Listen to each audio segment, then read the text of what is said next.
Assalamualaikum warahmatullahi wabarakatuh. Anda rindu mendengarkan kajian-kajian dari ustadz-ustadz kita dari Aceh? Kunjungi channel YouTube Maulizul Akbar NAD. Subscribe, like, share, komen.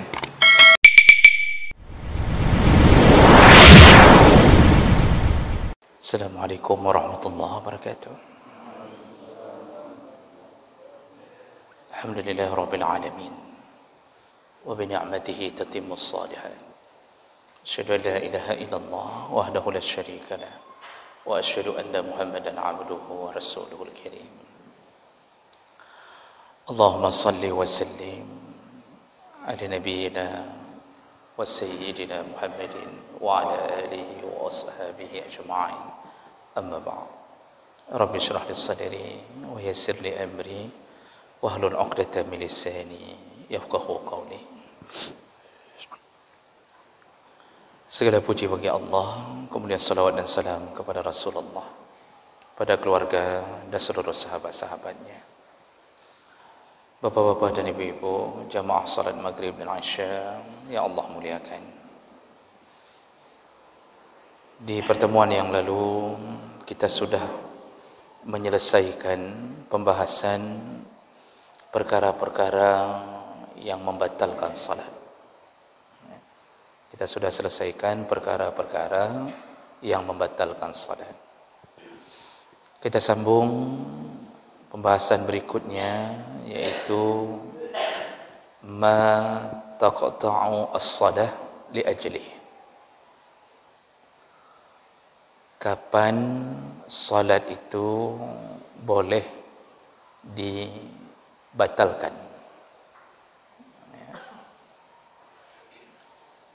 Baik, jadi yang perlu kita ketahui di awal bahawa tidak diizinkan atau menyebabkan dosa kalau membatalkan salat tanpa ada sebab. Termasuk dosa besar membatalkan salat tanpa ada uzur atau penyebabnya. Jadi misalnya sudah salat, masuk dalam salat, lalu tiba-tiba batal begitu saja. Ini dosa. Dan ini melecehkan salat. Kecuali kalau ada uzur atau ada penyebab yang disepakati secara syar'i, kapan salat itu boleh dibatalkan atau diputuskan di tengah salat. Nah, ini yang menjadi pembahasan para ulama. Jadi salat itu ada kalanya wajib dibatalkan dan ada kalanya boleh dibatalkan. Jadi ada dua model. Ada salat, ada perkara-perkara yang menyebabkan wajib batalkan salat, malah menyebabkan dosa kalau enggak batalkan salat. Namun ada perkara-perkara yang membolehkan, artinya boleh pilih, mau batalkan boleh, tidak batalkan boleh. Nah, ini dua perkara ini secara garis besar yang akan dibahas dengan contoh-contohnya. Baik, yang pertama, wa amma ma yajibu qat'u as-salah lahu li darurah. Ada perkara-perkara yang wajib dibatalkan salat dan itu berhubungan dengan darurah, keadaan darurat. Ya. Bagaimana contohnya? Yang pertama, taqta'u as-salah walau fardhan bi istighasati syakhsin malhuf, walau lam yastaghis bil musalli bi'aini. Nah, jadi yang pertama wajib batalkan salat, walaupun salat itu salat fardu. Maksudnya seharusnya salat fardu enggak boleh batal, tapi sekarang malah wajib. Yaitu ketika mendengarkan seseorang memohon pertolongan di saat dia dalam keadaan terzalimi atau berhubungan dengan nyawa. Walau lam yastaghis bil musalli bi'ainih, walaupun orang yang meminta tolong itu tidak menyebutkan nama orang yang salat tadi. Jadi kalau menyebutkan itu kan sudah khusus. Misal dia di luar minta tolong, tapi dia sebutkan nama orang yang sedang salat, itu otomatis orang yang disebut itu wajib batalkan salat. Tapi yang perlu diketahui, dia cuma minta tolong. Kita yang sedang salat maghrib dengar dia minta tolong. Nah, ini tidak boleh meneruskan salat, wajib batalkan. Meminta tolongnya urusan apa? Urusan menyelamatkan diri dari kehilangan nyawa. Walaupun ajal sudah ditentukan, tetapi menyelamatkan nyawa itu bahagian usaha yang wajib. Maka sesuatu yang menyebabkan hilangnya nyawa, semua berdosa. Bunuh diri berdosa. Di akhirat nanti dihukum oleh Allah bagaimana dia membunuh dirinya, begitulah siksanya di neraka. Kalau dia membacok diri, maka di neraka dia membacok-bacok terus-terusan diri-dirinya. Kalau dia melemparkan dirinya dari gedung yang tinggi, kata Rasulullah, nanti dia di neraka akan dinaikkan ke tempat yang tinggi, lalu dia membunuh dirinya dan berulang-ulang. Jadi urusannya menghilangkan nyawa sendiri pun itu berdosa. Makanya kenapa mengkonsumsi sesuatu yang bisa menghilangkan nyawa juga berdosa. Kita mabuk atau sabu-sabu, ujung-ujungnya meninggal, overdosis, dosa.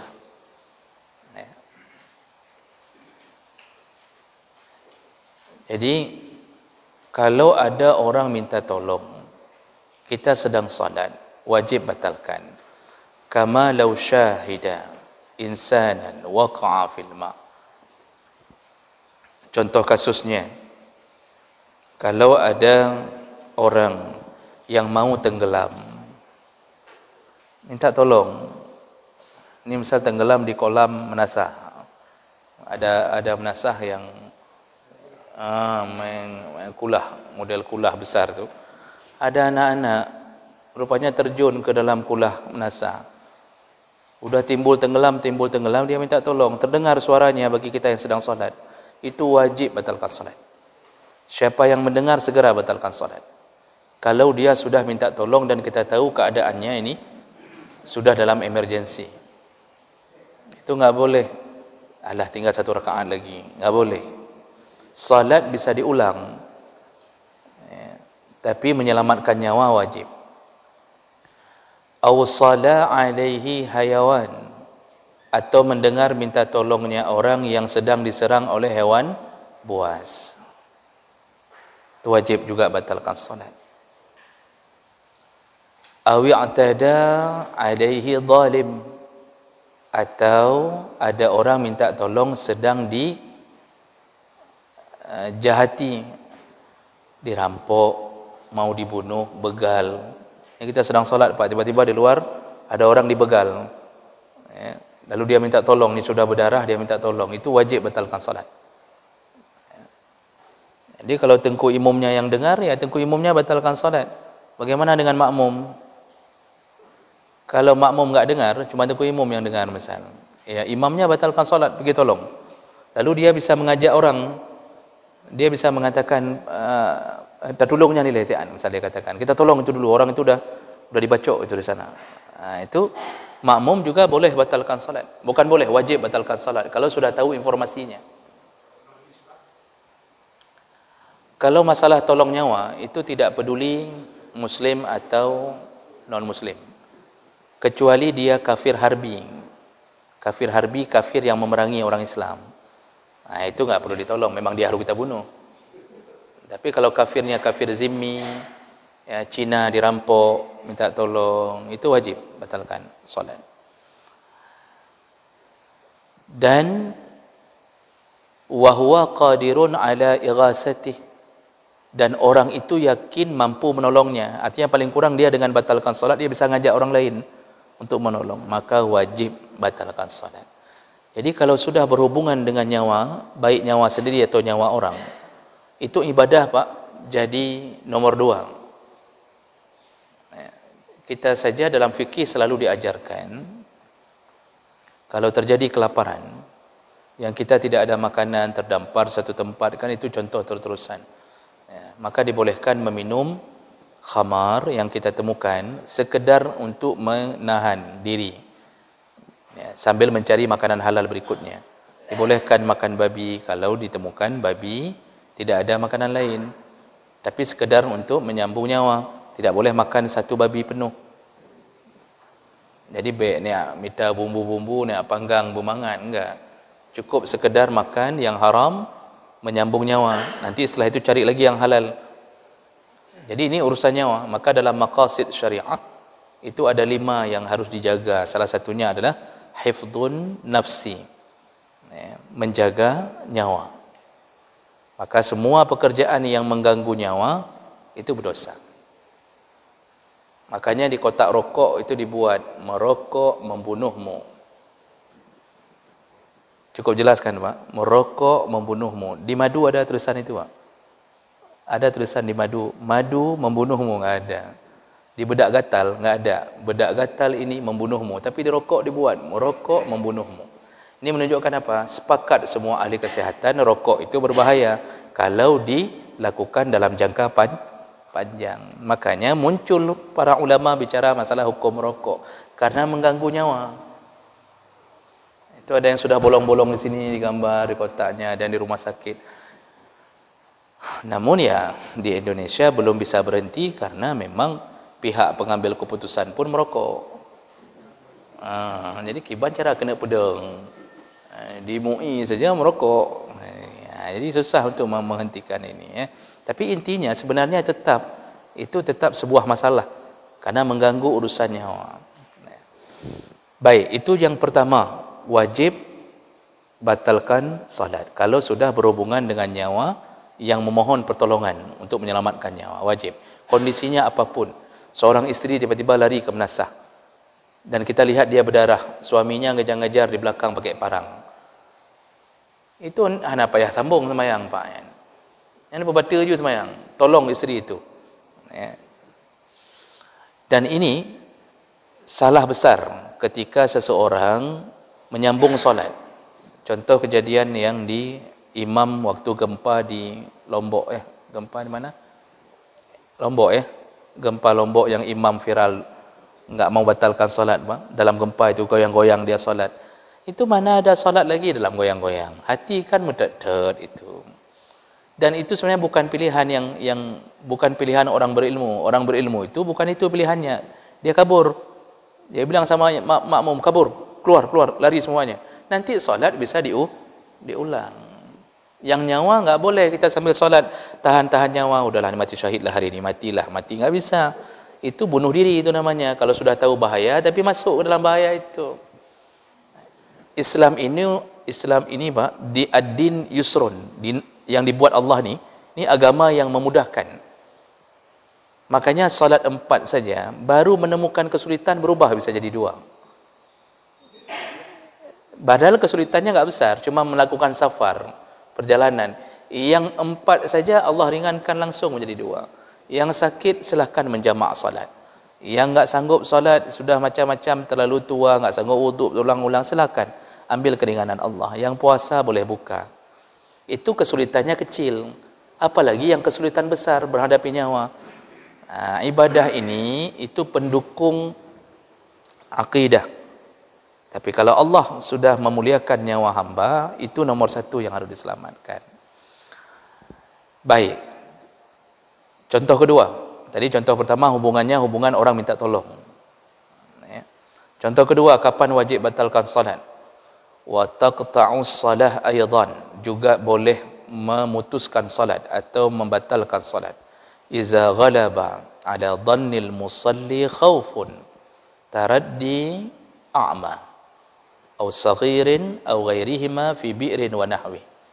Diwajibkan membatalkan salat atau memutuskan salat kalau orang yang salat yakin di depannya ada orang buta dan dia yakini orang buta itu atau anak kecil, anak-anak sedang main-main di depannya, dan ada sumur di sana, ada sumur. Orang yang salat melihat dengan pandangan sekilas ada orang buta lewat di depannya atau anak kecil menuju ke sumur itu. Contohnya sumur di ladang, kan? Nggak mesti harus umur panjang tu. Jadi kalau ada sumur di ladang, ni anak-anak ni tiba-tiba lari, kita sedang solat di rangkang di sawah tu, tiba-tiba anak-anak lari di depan. Di sana ada sumur, sumur yang namanya sumur di ladang itu kan nggak ada pembatas itu. Jadi kalau jatuh yang langsung ke dalam. Dan itu sering terjadi, Pak. Kita sedang solat, tiba-tiba lewat anak-anak. Kalau sudah yakin kayaknya jatuh ni, ni dia menuju ke situ ni, jatuh ni, atau orang buta. Nah, di saat itu wajib batalkan salat untuk merebut anak tersebut atau mengalihkan orang buta tersebut. Karena hubungannya kembali dengannya nyawa orang. Wajib. Dosa. Kita sambung solat, lalu tiba-tiba terdengar anak itu masuk dalam sumur. Bom masuk dalam sumur. Anak itu minta tolong, kita masih sambung solat. Berdosa besar. Membiarkan nyawa orang di depan mata kita hilang begitu saja. Dosa.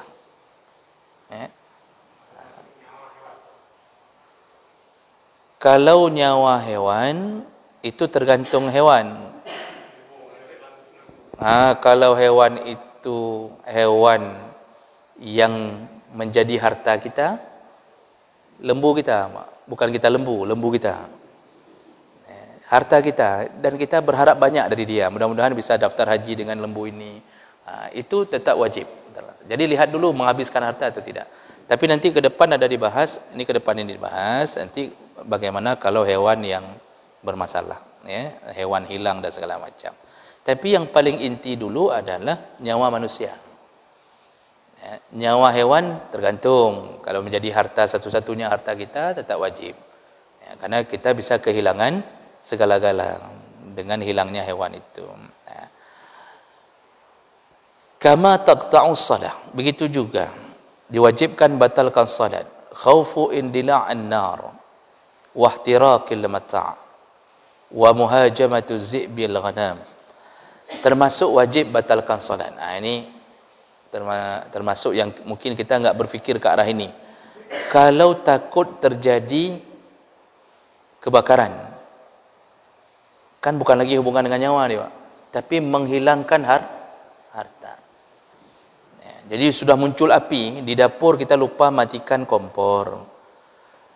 Sedang goreng ayam, api masuk ke dalam minyak, tiba-tiba membesar, dan kita melihat api tersebut sedang solat, sudah mulai membesar, itu enggak boleh sambung solat. Wajib batalkan solat, matikan api tersebut sebelum hilang segala-gala. Atau muhajamatu zi'bu al-ghanam, juga wajib batalkan solat kalau melihat kambing yang kita pelihara diserang oleh zi'bun, serigala. Ini seperti Bapak tanya Bapak tadi. Kita punya kambing dan kita sedang solat, terdengar suara kambing kita meraung-raung untuk minta tolong. Ya, sebentar Bapak. Ya. Jadi minta tolong untuk menyelamatkan dia. Ini kan urusannya ini harta yang hilang. Ini urusannya harta hilang. Maka bukan boleh, diwajibkan membatalkan solat, menyelamatkan harta peliharaan tadi. Nah, jadi kalau tidak batalkan solat, ternyata bukan nyawa manusia, tapi nyawa kambing hilang. Masalahnya berhubungan dengan harta kita. Dan susahnya setelah bertahun-tahun pelihara kambing, tiba-tiba dah sambung sembahyang satu rakaat udah berapa kambing dibawa lari sama serigala. Diwajibkan batalkan salat. Lima fi zalika min ihya'in nafsi awil mal. Itu semua berhubungan karena harus menyelamatkan nyawa dan harta. Wa imkan tadaruk as-salah ba'da qati'ah. Selain daripada itu, kenapa wajib? Karena salat bisa dilakukan setelah menyelamatkan harta benda tadi. Jadi salat bisa ulang kembali. Baik. Lianna ada haqqillah ta'ala mabni 'alal musamahah. Karena agama Allah itu dibangun di atas nama musamahah.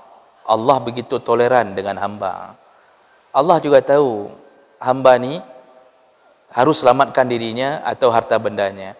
Sedangkan ibadah itu urusan dia dengan Allah, dan Allah berikan izin untuk diulang di waktu yang lain atau di waktu yang masih di dalam waktunya. Jadi ini termasuk perkara-perkara yang menyebabkan wajib batal salat. Ingat sekali lagi Bapak Ibu, bukan boleh tapi wajib membatalkan salat. Misal tadi kebakaran, kita sedang salat, rupanya rumah di samping menasah terbakar. Walaupun bukan rumah kita, tapi kita tahu ini efeknya besar sekali kepada penghuni rumah.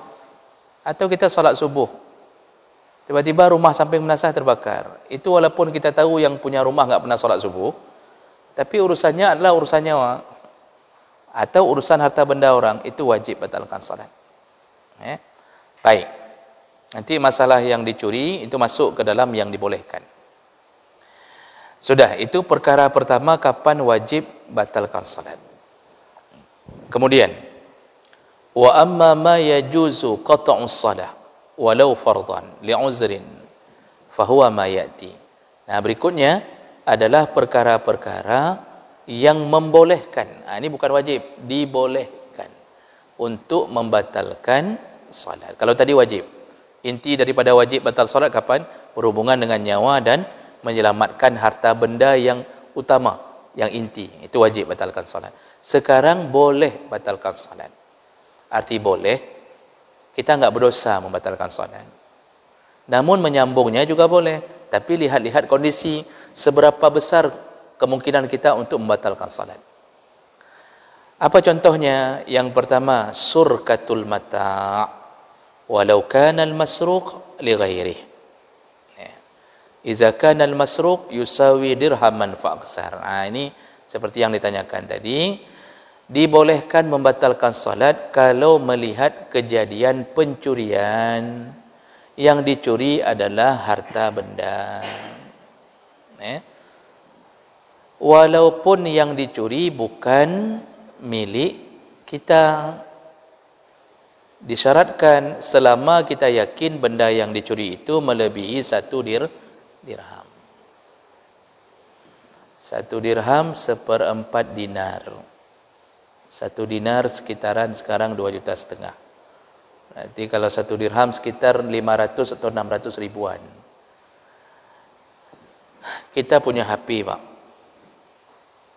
Atau bukan punya HP kita, HP orang. Dia salat di depan kita, ditaruhnya HP di samping. HP mana ada yang di bawah 500 ribu kecuali HP Kewa yang dulu. HP 2,5 juta, 3 juta, ditaruhnya di samping. Waktu sujud ada orang yang mencuri HP-nya dan kita lihat dari saf belakang. Di saat seperti itu dibolehkan membatalkan salat untuk menggagalkan pencurian. Walaupun bukan barang milik kita.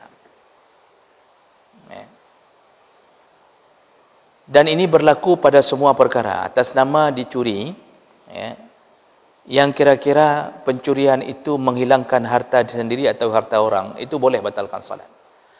Begitu juga kalau dengar orang di luar minta tolong, bukan tolong nyawa, menyelamatkan nyawa, tapi tolong dari pencurian.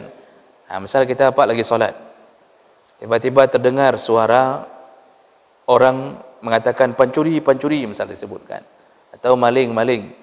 itu boleh batalkan solat dulu. Batalkan solat untuk menolong orang itu atau menangkap pencuri itu boleh. Karena pencuri selama ini, Pak, itu kalau enggak dibalbal, itu enggak jadi obat juga. Yang sudah dibalbal saja enggak jadi obat. Makanya kalau polisi-polisi yang soleh itu dibiarkan dulu pencurinya dibalbal baru dibawa ke kantor. Yang punya polisi Balim, ya. Sebab kalau dah dibawa ke kantor urusannya urusan hukum nanti. Itu enggak bisa dibalbal lagi, Pak. Nah, makanya pencuri itu kadang-kadang perlu diberi efek jerah. Karena hukum Allah enggak bisa diberlakukan. Kalau diberlakukan hukum Allah, kalau sudah melebihi sekitaran 600 sampai 800 ribu dalam fikih, ukuran sekarang, itu sudah wajib potong tangan. Wajib potong tangan. Masalahnya hukum Allah enggak ditegakkan. Gara-gara enggak ditegakkan, pencuri manja. Habis mencuri, kemudian ditangkap sebentar, habis masa hukuman, lepas mencuri lagi. Efek jerahnya enggak ada. Coba kalau hukum Allah didirikan. Sekali mencuri yang kira-kira melebihi 800 ribuan, itu langsung potong tangan. Dia mikir untuk mencuri lagi. Karena sekali lagi mencuri, potong kaki. Bersilang. Tangan kanan, kaki kiri. Sekali lagi mencuri, potong tangan kiri. Sekali lagi potong kaki kanan. Masih mencuri juga, nyanu bebe naik, galak-galak dan yang jangan bunuh. Karena hukum Allah enggak ditegakkan, begitulah akibatnya. Merajalela pencuri. Merajalela. Karena dia tahu, paling ditangkap biasa sebentar, 3 bulan, 4 bulan, lepas. Selesai. Itu belum lagi nanti mungkin ditebus. Karena rusaknya hukum, yang hancur kita sendiri. Nah. Makanya, urusan mencuri ini bahaya. Membahayakan dirinya di akhirat, juga membahayakan orang lain. Sakit, Pak, barang kalau sudah dicuri itu sakit. Motor tu yang kita punya, kita beli sampai mencapai 15 juta, 20 juta. Tiba-tiba begitu saja diambil orang. Kita sudah kumpul bertahun-tahun. Itu tetap berefek walaupun kita sabar. Walaupun kita sabar. Makanya ketika berurusan dengan pencurian, kita lihat motor orang dicuri. Kita sedang berada di saf belakang. Ada yang bergerak-gerak mengambil motor orang. Ini enggak usah pertahankan solat. Lebih bagus batalkan solat. Nanti solat ulang. Dan kita dapat pahala menolong harta orang, walaupun bukan motor kita. Nah, kalau motor saja bisa boleh membatalkan solat, apalagi kalau sampai dicuri istri, itu lebih harus lagi batalkan solat, Pak. Tiba-tiba istri dicuri, mana nak pergi panjangnya? Nak pergi panjang, Pak. Apalagi diculik anak segala macam, itu jangan sambung solat. Baik. Jadi urusan curi-mencuri termasuk yang boleh membatalkan salat. Kemudian contoh kedua yang boleh batal salat, khauful mar'ah ala waladiha.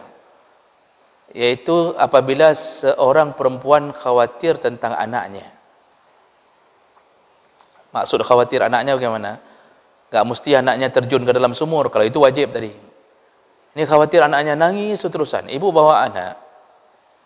Yang tadi enggak nangis waktu kita bawa, tapi sedang solat, dia tiba-tiba menangis sekencang-kencangnya sampai sudah hilang suara. Ibu dah enggak bisa solat lagi, ini kayak mana kita buat ni? Dibolehkan batalkan solat. Dibolehkan. Anak-anak ini dibilang haram ke masjid, enggak bisa. Karena masjid bukan tempat yang haram untuk mereka. Tapi bagi yang bawa anak, itu paling kurang jaga anak-anaknya agar tidak mengganggu masjid. Itu paling kurang yang bisa kita lakukan. Namun kalau salah bawa anak, dari zaman Rasulullah sudah bawa anak. Rasulullah saja sedang khutbah Jumat, tiba-tiba Hasan Hussein masuk. Langsung Rasulullah turun dari mimbar untuk memeluk Hasan. Ini sedang khutbah nih. Dia turun langsung dipeluk, diangkat ke mimbar. Lalu dia sambung khutbahnya. Itu lakukan Rasulullah. Kemudian pernah Umamah binti Zainab datang. Lalu dipeluk, dipegang oleh Rasulullah, digendong. Waktu sujud diletakkan, waktu naik dinaikkan. Nah ini sudah ada dari masa Rasulullah bawa-bawa anak ini. Kemudian pernah Rasulullah salat. Kemudian tiba-tiba Husain naik ke atas pundak Rasulullah. Sampai Rasulullah enggak bangkit-bangkit dari sujud. Sampai sahabat mengira Rasulullah meninggal sedang sujud. Dan ketika selesai solat lama sekali sujud, sudah selesai solat baru ditanya sama Rasulullah, ada apa ya Rasulullah sehingga sujudnya terlalu lama? Kata Rasulullah, cucuku Husain menaiki pundakku dan aku tidak ingin membuat mereka kehilangan bahagia. Sehingga Rasulullah enggak bangun-bangun dari sujud. Padahal beliau imam. Imam enggak bangun-bangun dari sujud, makmum kau otomatis harus ikut supir, Pak. Itu perilaku Rasulullah dengan anak-anak. Jadi dari dulu sudah ada anak-anak dalam masjid. Namun anak-anak dulu tidak kacau seperti anak-anak Royong, Pak. Jadi Hasan Hussein dulu enggak seperti Hasan Hussein hari ini. Hasan Hussein hari ini sedang solat bicara belum. Ini yang model-model begini, pengurus boleh tegur. Dan kita yang punya anak ketika ditegur sama pengurus jangan marah. Kalau enggak mau ditegur sama pengurus, urus sendiri. Tegur sendiri. Kasih tahu sama anaknya, ini kalau sedang solat, kalau ribut, lehermu habis. Aku patahkan batang lehermu. Lihat aja pulang nanti. Ini enggak. Begitu dimarahi pengurus, dia yang marah. Oh, nyan kan anak kah beh, galak-galak kah beh, kata dia. Ini enggak betul ini, Pak. Kita harus tahu diri, anak kita memang kadang-kadang ada sifat provokator sama dia. Ya. Kita harus urus anak itu. Nah, tapi kalau bayi, seperti tadi, boleh batalkan solat kalau seorang ibu sudah merasa khawatir terhadap anaknya. Sudah nangisnya sudah sampai sesak-sesak, ya, sudah hilang nafas segala macam, sebelum dia divonis COVID, bagus batalkan solat. Nah, takut-takut nanti divonisnya COVID ujung-ujungnya. Dan berikutnya, termasuk boleh membatalkan solat khaufu fauran al-qidar, kalau khawatir meledaknya kompor. Ini tadi terbakar. Kalau terbakar itu wajib batalkan. Ini bukan meledak, bukan terbakar, takut meledak. Begitu sedang solat rakaat kedua, lupa matikan kompor. Sedangkan minyak makan itu cepat sekali disambui. Disambui apa bahasa Indonesianya, Pak? Disambar sama ini. Dan kita khawatir sekali. Ini takut nih bisa meledak nih bahaya. Batalkan solat. Kasih mati dulu kompor baru solat. Daripada solat 2 rakaat lagi tapi hati seperti kompor, Pak. Enggak tenang lagi nyo kepala nyo kehancur nyo hanali. Nyo menyoyo lako ke habis ke hanali. Jangan. Solat itu intinya khusyuk. Enggak khusyuk sama seperti PNS enggak ada gaji. Batalkan saja, nanti ulang. Itu boleh. Kalau tiba-tiba lupa, matikan kompor tadi, ya. Au ihtiraq at-ta'am 'ala an-nar, atau bukan takut meledak kompor, takut hangus makanan. At-ta'amnya hangus. Ayam, kita beli ayam kampung, harga 70.000 per satu. Sedang kita goreng, lupa matikan. Bukan takut meledak, tapi takut hangus. Mahal. Ini apalagi yang penjual-penjual makanan, ya, kadang-kadang goreng-goreng terus-terusan. Daripada hangus, dia boleh batalkan solat. Dibolehkan. Ya. Karena ini termasuk menghilangkan harta. Nah, sedangkan solat tadi seperti tadi boleh diulang. Atau walau khafatil qabilah mautal walad atau talaf adwun minhu atau talaf ummuhu bitarkiha, atau dibolehkan membatalkan salat kalau seseorang khawatir tentang anggota tubuh dari anaknya rusak. Nah, ini contohnya misal anak kita misal terikat yang dia sudah nangis-nangis dan kita enggak khawatir nyawanya hilang, tapi kita khawatir ada yang rusak dari anggota tubuhnya dengan kita biarkan. Nah, ini boleh membatalkan salat. Ya. Nah, baru disebutkan wajaba 'alaiha ta'khirus shalah an waqtiha. Itu yang begini-begini itu orang yang salat itu silakan nanti salat di akhir waktu. Yang penting selesaikan dulu urusan-urusan seperti tadi. Baik. Berikutnya, contoh yang boleh batalkan salat. Makhafatul musafir minal lusus au qutta'ut turuq. Dibolehkan batalkan salat kalau orang musafir khawatir dari pencurian atau perampokan.